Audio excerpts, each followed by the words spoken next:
Assalamualaikum warahmatullahi wabarakatuh. Hari ini kita mengadakan tahsin online bersama Ustadz apa nih Ustadz? Namanya Ustadz? Ahmad Iqbal. Ustadz Ahmad Iqbal. Kalau orang di luar sana kan Ustadz nggak tahu tahsin itu apa sih? Ustadz bisa menjelaskan sedikit apa sih itu tahsin gitu? Tahsin itu maknanya kita membenarkan atau membaguskan bacaan sesuai kaidah, baik itu makharijul huruf, sifatul huruf, hukum mim mati, hukum nun mati dan tanwin dan sebagainya. Kita membaca Al-Quran seperti bacaan Al-Quran Rasulullah Sallallahu Alaihi Wasallam. Itu yang kita harapkan dari pelajaran tahsin kita. Mudah-mudahan kita bisa membaca Al-Quran dengan benar dan bagus seperti bacaan Rasulullah Sallallahu Alaihi Wasallam. Amin. Amin ya Rabbal Alamin. Tadi Ustadz menyampaikan materi di online tahsin tadi. Nah, kira-kira secara garis besar itu apa sih materinya, Ustadz?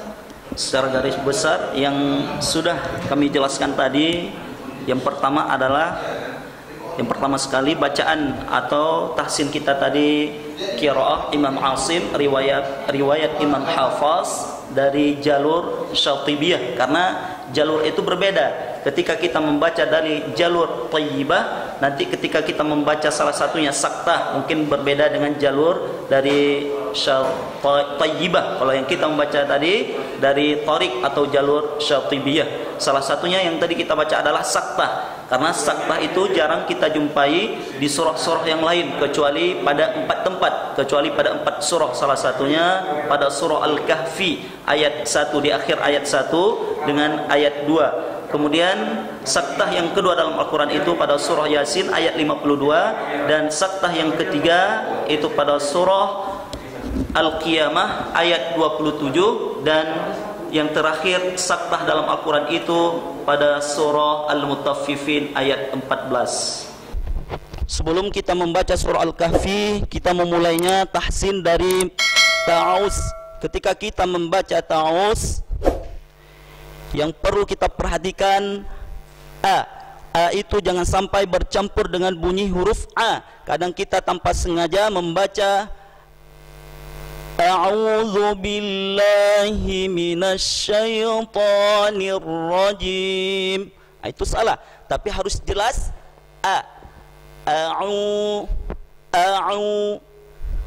A'udzu billahi minasyaitonir rajim.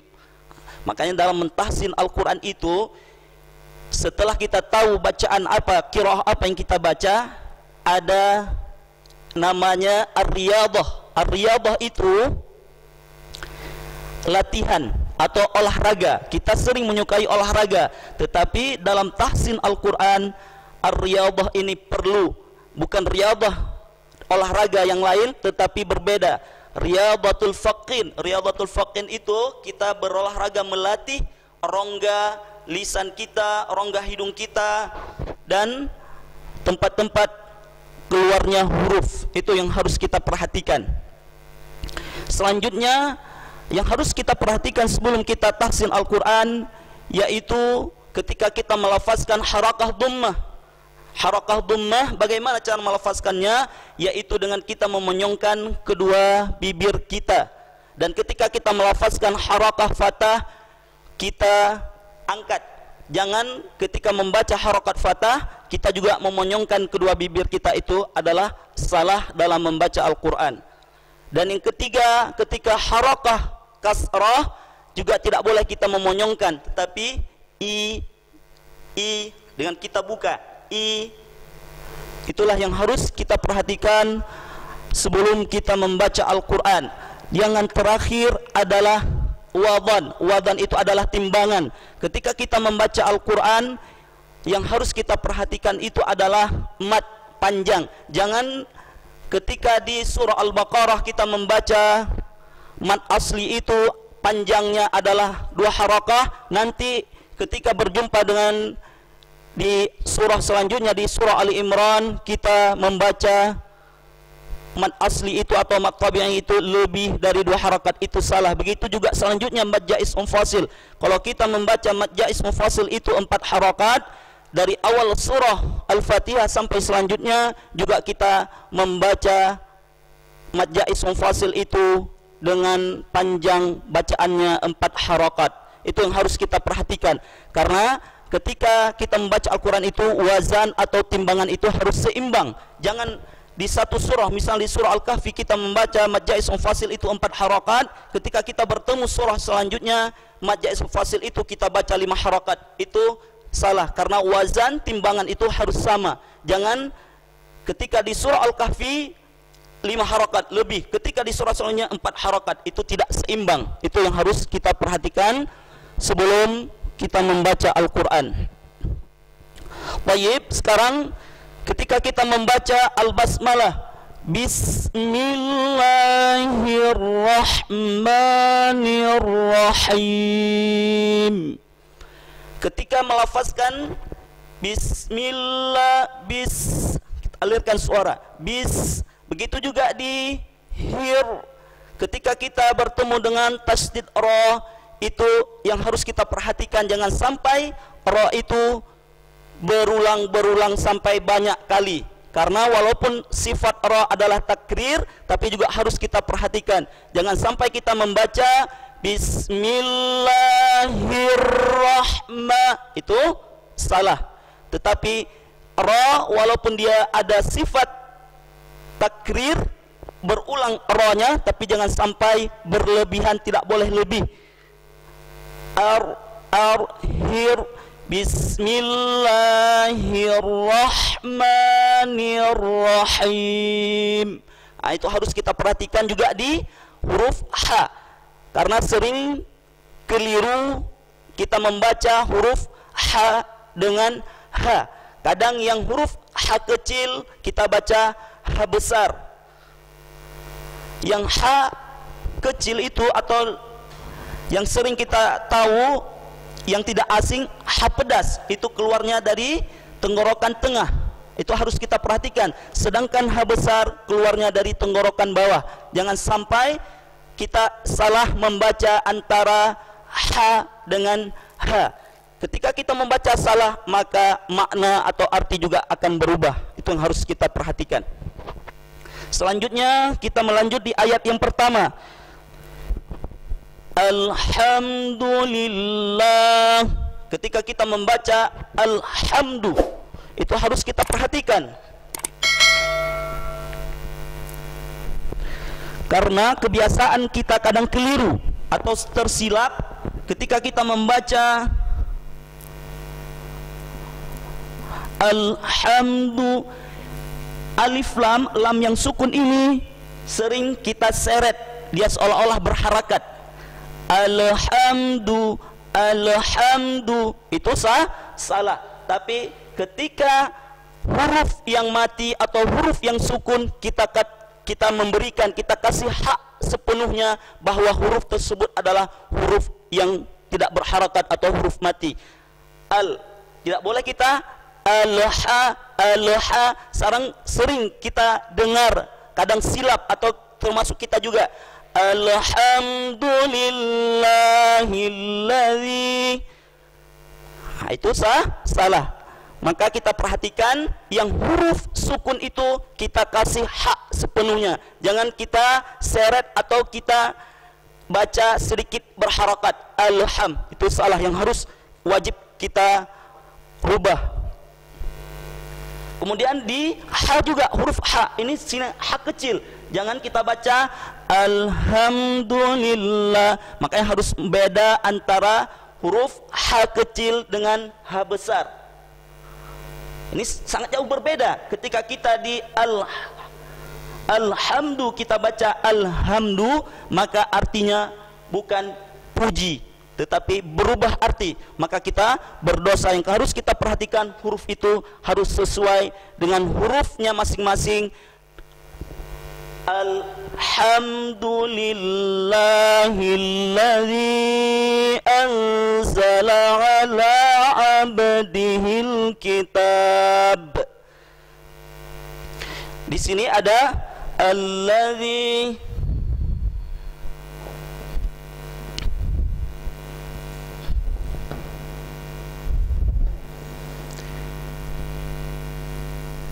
alladzi anzala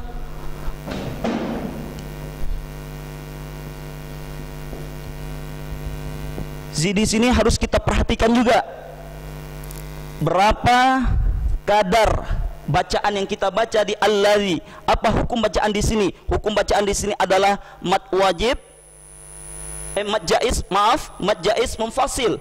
Mad jaiz munfasil ini bacaannya 4 harakat atau 5 harakat.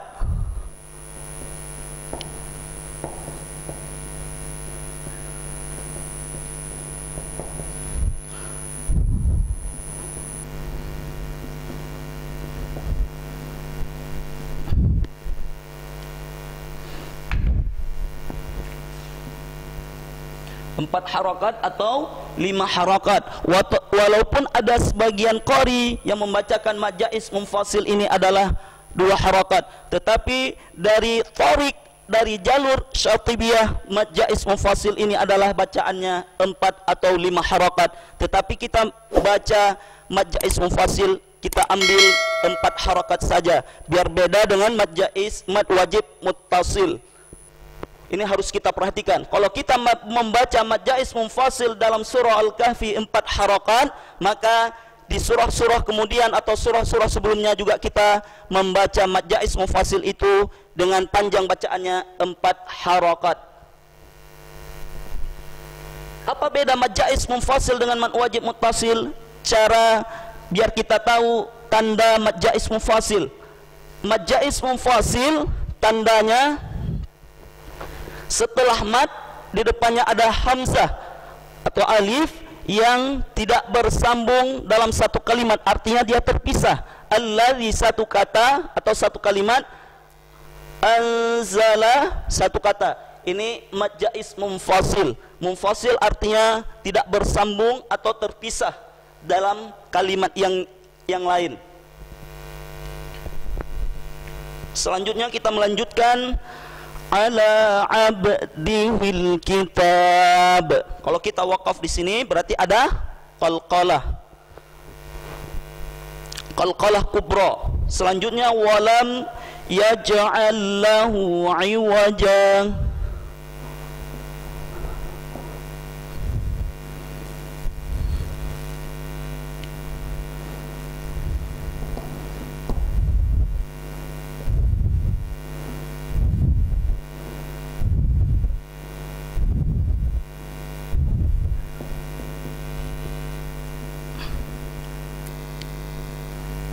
Walam yaj, di sini ada qalqalah. Qalqalah artinya adalah membal atau memantul. Ketika kita mendapatkan huruf qalqalah yang sukun baik di pertengahan kalimat atau di akhir ayat, kita membaca qalqalah. Kalau di sini adalah qalqalah suqra, karena qalqalah dibagi dua, ada suqra dan ada kubra. Yang suqra kita mendapatkannya huruf qalqalah di dalam kalimat, bukan di akhir kalimat atau di akhir ayat. Contohnya walam yaj'al, tidak boleh kita membaca walam membalnya lebih, itu tidak boleh, tetapi membalnya sedikit. Walam yaj'al lahu 'iwaja. Di sini hu yang harus kita perhatikan di sini, hu di sini apa hukum bacaannya? Di sini adalah mad silah. Mad silah itu dibagi dua, ada mad silah qasirah dan ada mad silah tawilah. Mad silah qasirah hukum bacaannya adalah 2 harakat, sedangkan mad silah tawilah hukum bacaannya 4 harakat atau 5 harakat. Di sini adalah mad silah qasirah. Tandanya bagaimana cara kita tahu ini mad silah qasirah atau mad silah tawilah? Tandanya dengan huruf ha dhamir. Ketika kita jumpai ha dhamir yang berharakat hu atau yang berharakat dhammah atau yang berharakat kasrah, lahu 'iwaja. Hu ini adalah mad silah qasirah. Seandainya ada tanda seperti tanda di mad jaiz munfasil, berarti itu mad silah tawilah yang kita baca 4 atau 5 harakat. Sedangkan di sini tidak ada tanda seperti pedang di atasnya atau di bawah huruf H, berarti panjang bacaannya adalah 2 harakat saja. Iwaja, ketika kita wakaf di sini iwaja, berarti panjang bacaan di sini adalah 2 harakat. Di sini hukum bacaannya adalah mad iwad. Mad iwad itu kita berhenti atau wakaf dengan tanwin fathah, dengan baris 2 fathah, maka barisnya menjadi 1 dan panjang 2 harakat. Tidak boleh kita baca melebihi dari 2 harakat. Kadang silap kita membacanya lebih dari 2 harakat, maka salah bacaannya. Walam yaj'al lahu iwaja, itu sudah lebih dari 2 harakat, maka kadar bacaannya mad iwas itu adalah 2 harakat seperti panjang mad asli atau mad tabi'i. Mad iwas ini setiap kita berhenti dengan tanwin fathah, semuanya kita baca panjang 2 harakat kecuali huruf ta marbutah. Di surah lain dalam surah Al-Baqarah contohnya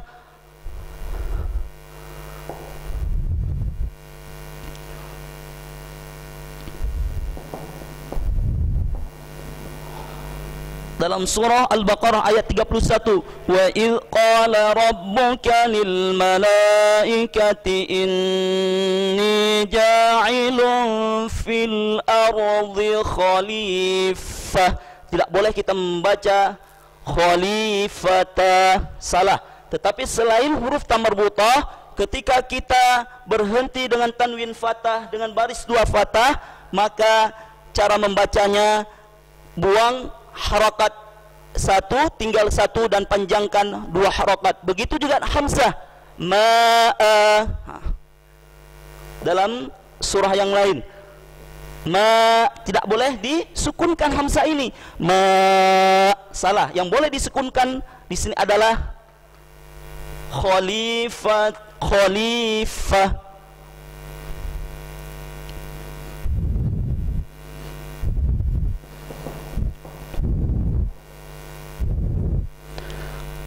Sedangkan ma'a tidak boleh dibaca ma, salah. Tapi ma'a tetap sama seperti iwaja huruf-huruf yang lain. Udah, anak-anak bapak sekalian, coba kita perhatikan di sini. Di walam yaja'al, di sini ada lam sukun bertemu dengan huruf lam, maka hukum bacaan di sini adalah idgham mutamathilain. Kenapa kita baca idgham mutamathilain? Karena setiap huruf yang bertemu dengan huruf yang sama makhrajnya dan sama sifatnya, maka cara membacanya adalah idgham mutamathilain. Walam yaj'al lahu iwaja. Dah, jangan lupa setiap lam sukun bertemu dengan lam idgham mutamathilain, ba dengan ba juga idgham mutamathilain, ta dengan ta. Oke, selanjutnya di iwaja, di sini ada tanda sin. Sin itu adalah saktah. Apa arti saktah? Saktah itu adalah menahan suara yang lebih pendek dari waqaf dengan tanpa bernafas, atau berhenti sejenak tanpa mengambil nafas yang baru. Itu saktah. Saktah dalam tarik syatibiyah, dari jalur syatibiyah, saktah dalam Al-Quran itu ada 4 yang wajib dan 2 yang ikhtiari, yang jaiz. Yang wajib kita membaca saktah, salah satunya ini pada surah Al-Kahfi, antara ayat 1 dan ayat selanjutnya ayat 2. Itu saktah yang wajib kita baca pada surah Al-Kahfi, ayat 1 dan ayat 2. Selanjutnya yang kedua yang wajib kita membaca saktah dalam surah Yasin ayat 52, bisa dilihat sendiri. Saktah yang wajib kita baca yang kedua yaitu pada surah Yasin ayat 52. Selanjutnya saktah yang ketiga dalam Al-Quran yaitu pada surah Al-Qiyamah ayat 27. bisa dilihat di buku Al-Quran sendiri masing-masing dalam surah Al-Qiyamah ayat 27. Itu saktah yang wajib kita baca yang ketiga dalam Al-Quran. Kemudian saktah yang keempat dalam Al-Quran yang wajib kita baca dalam surah Al-Mutaffifin ayat 14. Dalam surah Al-Mutaffifin ayat 14. Dalam 4 tempat ini dalam wajib kita membaca saktah. Yang jaiznya, yang ikhtiari, boleh kita memilih, boleh kita baca saktah, boleh tidak. Tempatnya dalam surah, di akhir surah Al-Anfal dengan surah At-Taubah. Akhir ayat surah Al-Anfal dengan ayat pertama surah At-Taubah atau surah Bara'ah. Itu saktah yang jaiz, yang ikhtiari, boleh kita memilih, boleh membaca saktah atau tidak membaca saktah. Yang kedua dalam surah Al-Haqqah, ya, cara membaca saktah yang benar, walam yaj'al lahu 'iwaja qayyiman liyunzira ba'san syadida. Kita berhenti menahan suara sejenak, tidak lebih dari berhenti dari waqaf dengan tanpa mengambil nafas yang baru. Itu penjelasan saktah yang harus kita perhatikan, karena dia tidak banyak terdapat dalam Al-Quran, cuma 4 yang wajib kita membaca saktah. Salah satunya dalam surah Al-Kahfi ayat 1 dan di akhir ayat 1 dan ayat 2. Selanjutnya di ayat yang kedua,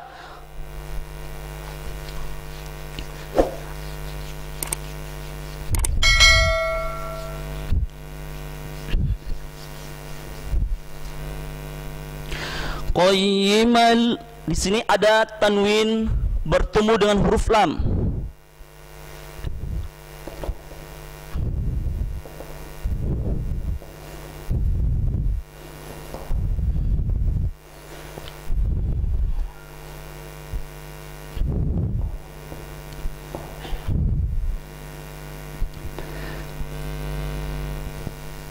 Dimanapun kita jumpai setiap tanwin bertemu dengan huruf lam, maka hukum bacaan di sini adalah idgham bila ghunnah atau idgham bi ghairi ghunnah.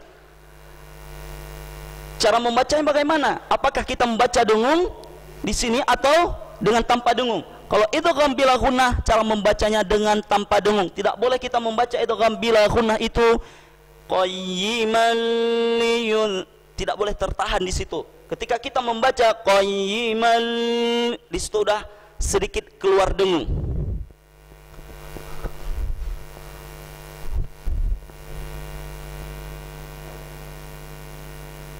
Liyun, berapa huruf idgham bila ghunnah? Hurufnya ada 2 selain lam dan ra.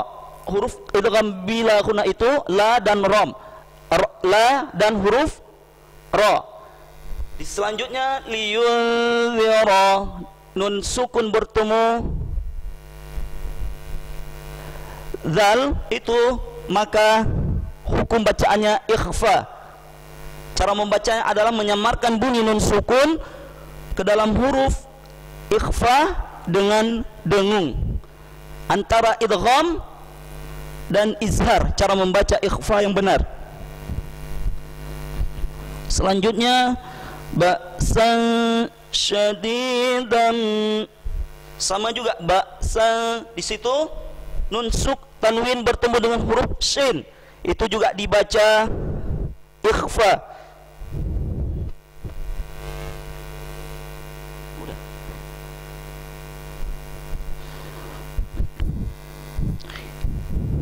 Kita habiskan di ayat kedua. Ayat kedua yang sudah kita jelaskan tadi, di situ qayyimal tanwin bertemu lam, idgham bila ghunnah, dan liyunzira ba'san syadidan. Di situ ada tanwin bertemu dengan mim, syadidan.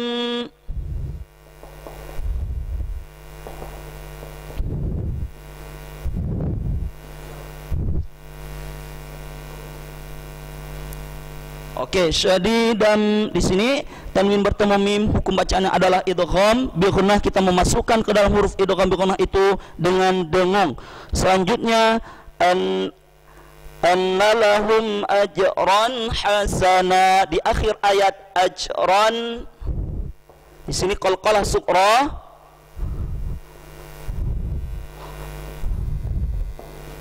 hasana, nah juga mad iwas. Ajran, tanwin bertemu dengan huruf ha, ha kecil. Ini hukum bacanya adalah izhar. Jelas tanwin ini kita baca tidak boleh ada dengung. Ajran hasana. Oke, sampai di sini dulu tahsin kita. Mudah-mudahan dapat bermanfaat, dapat kita terapkan.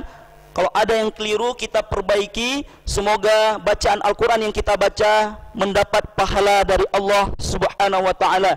Lebih dan kurang Bapak mohon maaf. Apabila ada kesalahan dan kekurangan Bapak mohon maaf. Assalamualaikum warahmatullahi wabarakatuh.